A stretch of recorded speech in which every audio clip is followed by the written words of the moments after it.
Russell nulis buku Why I'm Not Christian, yang nanti menginspirasi Ibnu Warraq nulis Why I'm Not a Muslim. Nanti ada juga buku yang judulnya Why I'm Not Theist. Semuanya diinspirasi oleh Russell.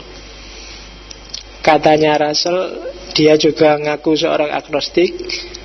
Religion is something left over from the infancy of our intelligence. It will fade away as we adopt reason and science as our guidelines. Agama itu adalah sesuatu yang tersisa dari infansi itu bayi, dari masa kecil, dari balitanya akal kita. Ketika akal kita belum terlalu lengkap, ketika kita belum terlalu bisa mikir, kan orang-orang sekelilingmu terus menanamkan yang namanya agama. Harusnya, katanya Russell, perlahan-lahan dia tersingkirkan dan hilang saat kita mengadopsi akal dan ilmu pengetahuan. Katanya Russell ya. Semakin cerdas orang, semakin pinter orang, semakin kecil perannya agama. Kalau nggak percaya, ceklah dirimu sendiri. Berapa persen Allah dan agama bermain dalam hidupmu? Tinggal kamu hitung. Kalau kamu HP-nan, WA-nan, Facebook-an, Allah ikut main apa enggak? Agama ikut main apa enggak? Kalau kamu lagi kuliah, lagi ngantuk-ngantuk dengerin dosen ceramah, itu Allah ikut main apa enggak? Kalau bahkan kamu ngaji kayak gini, tadi kepikiran ngajak Allah enggak? Kesini. Wah, aku di sini bareng Allah loh. Ada enggak pikiran kayak gitu? Padahal ini rumahnya Allah loh. Kamu pakai ngerasani Allah sejak tadi, dan dia enggak kamu sapa sama sekali. Berapa persen Allah terlibat? Semakin kamu menguasai segala hal di sekelilingmu, biasanya agama Tuhan semakin tersisihkan. Kalau semakin sedikit kamu menguasai lingkungan sekelilingmu, semakin agama terlibat. Zaman dulu sampai pohon aja disembah, laut disembah. Kenapa? Tidak berdaya menghadapi laut, tidak berdaya menghadapi pohon. Tapi semakin pinter, semakin berkembang sains, semakin kecil peran spiritualitas. Nah, itu menurut Russell masuk akal, karena dia akan fade away. Kamu boleh bilang, "Ndak Pak, saya ndak sekuler Pak, agama selalu ada dalam hidupku." Iya loh, kata-katamu, tapi dalam prakteknya kamu sebenarnya agama itu selalu ketinggalan. Tuhan itu selalu nyisip di mana nggak tahu. Kamu melakukan apapun, Allah jarang ikut kan? Ya ikutnya kalau sholat aja kadang-kadang Allah nggak ada sama sekali. Kamu Allahu Akbar, Bismillahirrahmanirrahim sampai salam itu loh, nggak ada Allahnya sama sekali. Yang ada pulsanya habis lah, makalah belum bikin lah, kapan tesis ini jadilah, kapan pikirnya macam-macam. Bimbingan dosennya nesu terus ke piye. Allah nggak ada sama sekali sholat itu. Jadi agama semakin tersisih. Itu konsep pertama dari Russell. Dan ini prinsip pertamanya kelompok agnostik. Ini sindirannya Mark Twain pada orang beragama. Luang sudah jelas kayak gitu loh, kok masih banyak sih orang yang masih fanatik dalam agama. Katanya Mark Twain, "It is easier to fool people than to convince them that they have been fooled." Lebih mudah membohongi orang daripada meyakinkan orang bahwa dia dibohongi. Coba aja. Daripada kamu meyakinkan orang yang misalnya orang ideologinya keras luar biasa, ngamuan, suka nyerbu-nyerbu, itu kalau kamu yakinkan sampean itu salah, pikirannya kayak gitu, itu susah. Mending kamu bohongi sekalian. Tadi malam Pak, saya dapat wangsit. Saya tidak tahu yang ngasih wangsit siapa. Cuma bilangnya, sampean tidak boleh kayak gini lagi. Sampean sekarang disuruh tobat.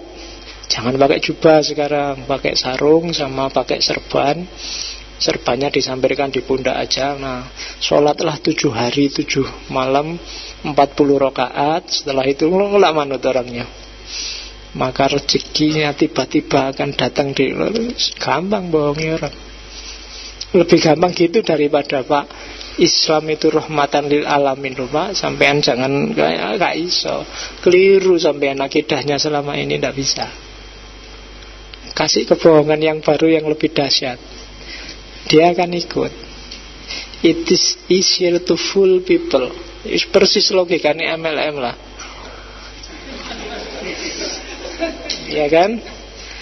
Kalau sudah kejebak di MLM, mbok kamu kasih tahu kayak gimana, keliru kamu itu dibohongi, nggak bisa, sudah terlanjur di situ. Dan easier to fool people. Kalau di prospek kan enak, membohongi asuransi MLM itu kan ngapusi wong enak. Dan yang sudah terjebak di sana susah. Agama juga begitu. Emosi lebih main,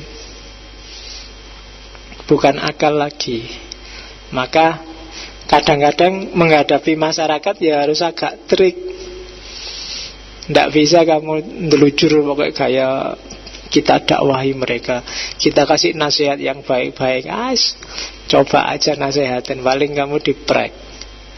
Mereka sudah merasa punya ideologi yang benar. Nah, itu Mark Twain. Agnostik juga. Ini juga agnostik. I am an agnostic. I do not pretend to know what many ignorant men are sure of. Aku agnostik, dan aku tidak pura-pura tahu kayak orang-orang yang merasa yakin. Orang-orang tidak tahu yang merasa yakin. Ini sebenarnya nyindir kita. Aku agnostik, tidak tahu ya aku bilang tidak tahu. Aku tidak kayak orang-orang yang mengklaim punya agama padahal tidak ngerti apa-apa. Bahasa lainnya itu, tidak ngerti apa yang dia percaya, tidak paham kenapa dia percaya. Clarence Darrow. Ya kan? Kamu bisa bikin kalimat tandingan. I am Muslim and I do not pretend to not know. Dan kalau kamu merasa sudah tahu agamamu, kalau enggak ya jangan dijawab. Karena kebanyakan kita sebenarnya keberagamaan mayoritas di Indonesia itu bukan NU, bukan Muhammadiyah, tapi ignoran. Orang yang cuek. Coba hitung. Yang NU serius dengan NU-nya dan segala ideologi NU, insya Allah tidak ada 10%. Sisanya apa? Ignoran, ya wis, pokoknya ngaku NU, aku jamaah NU, selesai. Kalau ada rame-rame selawatan ya melu. Yang Muhammadiyah juga begitu, yang Ahmadiyah juga begitu, yang Sunni Syiah sebenarnya juga begitu. Jadi mayoritas Muslim itu sebenarnya bukan madhab apa-apa, tapi madhab ignoran, madhab tidak ngerti apa-apa. Pokoknya manut geruta-geruduk ngalor ngidul bareng.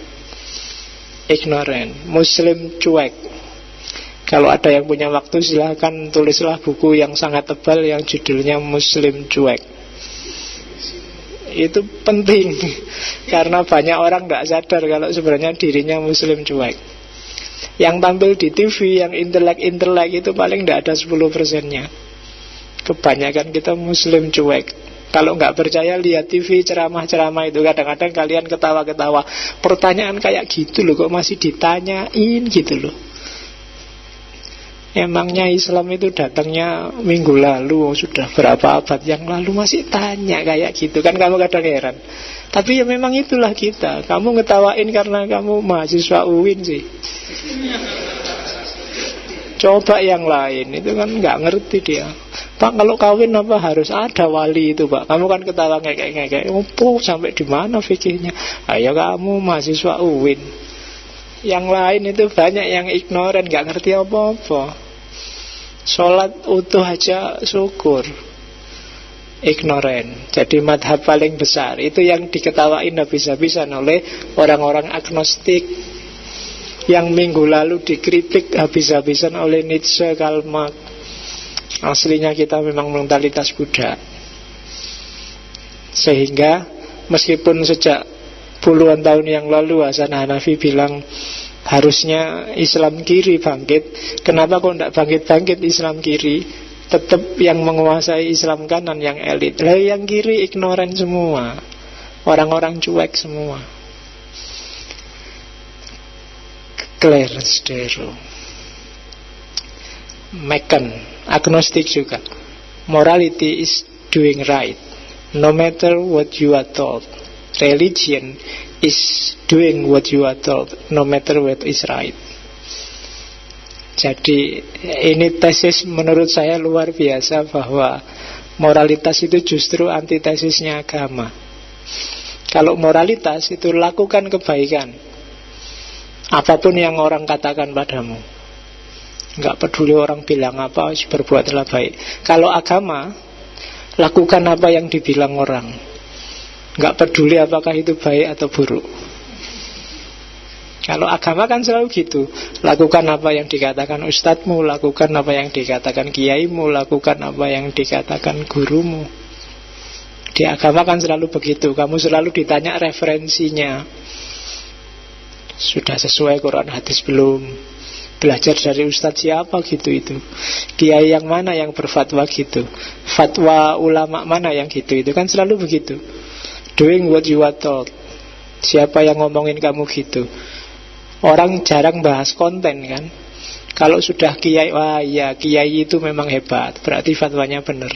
Oh MUI itu yang ngomong, oh berarti sudah pas. Selalu begitu, jarang yang dibahas konten. Jadi agama kebalikan moral. Kalau moralitas itu pokoknya lakukan yang baik, tidak peduli orang ngomong apa. Kebalikannya agama, lakukan apa yang diomong orang, nggak peduli itu baik atau buruk. Itu sebenarnya sindiran. Dia orang agnostik juga. Nah ini pancingan sebenarnya. Kalau tadi sindiran, the dot of your faith is not God testing you, it is truth trying to emerge and free you. Kalau kadang-kadang kalian muncul keraguan di batinmu tentang keimananmu, itu bukan Tuhan sedang uji kamu, tapi kebenaran yang sedang berusaha untuk membebaskan dirinya, membebaskanmu. Jadi suara hatimu itu sebenarnya yang ingin muncul untuk tampil. Masa kamu hidup dalam kegelapan? The dot of your faith is not God testing you, it is truth trying to emerge and free you. Membebaskanmu dari kebutaan keberagamaanmu selama ini, kegelapan keberagamaanmu selama ini. Ikuti saja, jangan takut. Yang terakhir ini tulisan di base di Swedia. Jangan salah, Swedia itu jumlah agnostik paling banyak, tapi hasil survei di sana jumlah paling banyak orang bahagia. There is probably no God. Now stop worrying and enjoy your life. Mungkin Tuhan itu nggak ada, makanya jangan takut, seneng-senenglah, nikmati hidupmu. Ya, itu prinsipnya orang agnostik. Tapi itu berani ditempel ke di base. Ya kalau berani motormu tempel no stiker kayak gitu. Ya kalau ada orang marah bilang aja, lo nggak ngerti saya maksudnya Pak, wong itu bahasa Inggris cuma tak tempel aja. Ya bisa aja kayak gitu kan. Cuma itu contoh Swedia yang ateis dan agnostiknya mayoritas. Justru hasil survei menunjukkan negara-negara yang penduduknya paling bahagia. Nomor 1 Swedia. Bukan berarti kamu jangan beragama, tapi kesimpulanku ada yang salah dengan keberagamaan kita. Jangan-jangan modenya keliru, cara kita mengimplementasikan wahyu, ajaran, keyakinan kita keliru. Karena visinya jelas untuk kebahagiaan agama itu. Agama itu kan diturunkan Allah untuk kita jadi pedoman, jadi pembeda, jadi tuntunan kita biar bahagia dunia akhirat. Kok hasilnya kebalikannya, berarti ada yang salah, ada yang keliru. Oke, itu agnostik.